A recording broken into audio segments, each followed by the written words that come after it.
everyone, welcome back to my channel.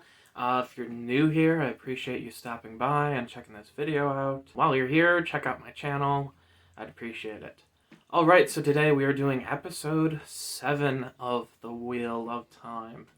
Now, so far, I've really enjoyed this series.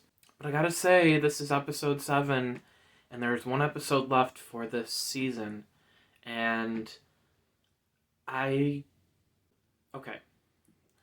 The way this episode was, it felt kind of rushed, and it also felt kind of, I don't know, it felt like all of a sudden they were like, oh, we have one episode left after this one to finish the season.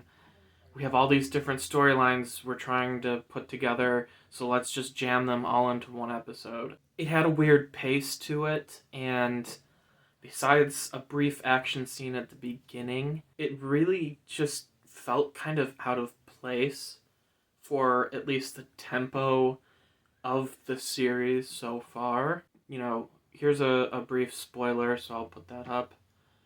When I'm done, I'll put it down. So I kind of had a feeling that Rand, the redhead, was going to be the Dragon Reborn. But all the other times in the show where they very slightly hinted at it, you never saw him channeling that magic power. You know, when he busted that door down, you didn't see any of that magic flowing around him. Every other time in the show, when anyone uses magic, you see it. I mean, I've talked about this in my other reviews, how you kind of see it like weaving and moving around.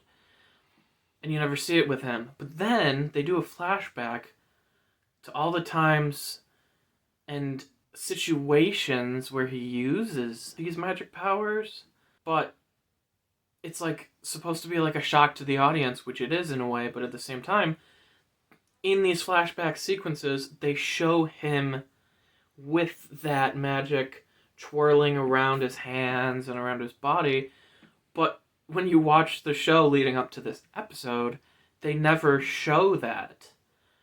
So it was kind of like, oh, hey, let's surprise the audience. But it's not in, what's the word?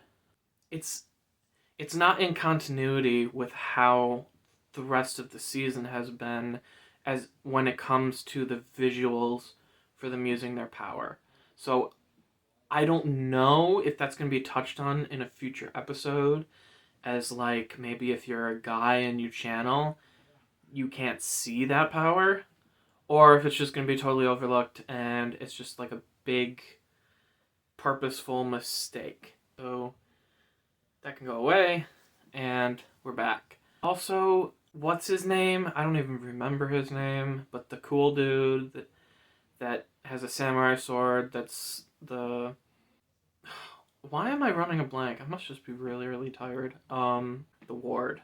The Ward of Aes Sedai is all of a sudden, like, out of nowhere, attracted to Nynaeve or Naive or whatever the fuck her name is. But it's like out of nowhere. Either they're doing this because they want the series to have another romantic thing going on, or they're doing it to set something else up.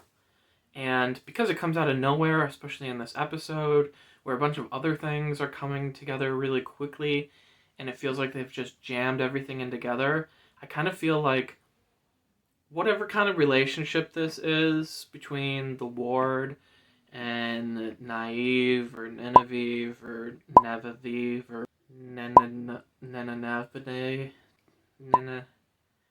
Nenavide, whatever their relationship is, I think they're trying to set that up for a further episode. I could be wrong, but that's kind of just how I looked at it. Because it comes out of, like, left field. Like, it's so just not there. It's really odd.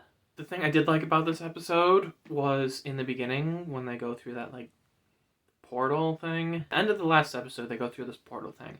And then at the beginning of this episode, it picks up right where that left off.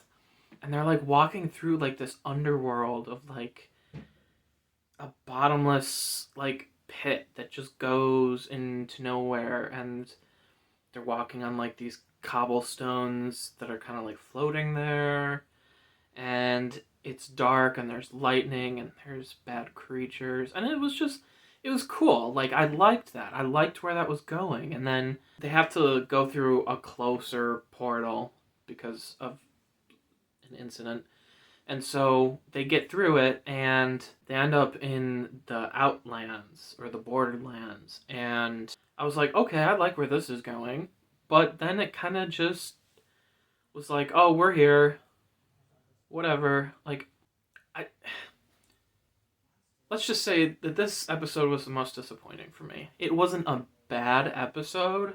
It just, in the continuity of things and just the pacing and the storytelling, just felt extremely rushed for this episode compared to all the other episodes. You can tell that they're like, oh, we're running out of time and we need to fit this much in before the season ends. But I still enjoyed it. It just wasn't as enjoyable as the other episodes. So those are kind of my thoughts on this episode.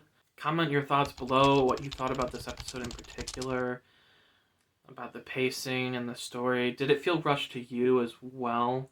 Also, like and subscribe to my channel. I would really appreciate it. I'm 3 subscribers away from 1,000. So I would really appreciate that. Thanks for watching. I'm Aaron, and I hope you see me in another video. Goodbye.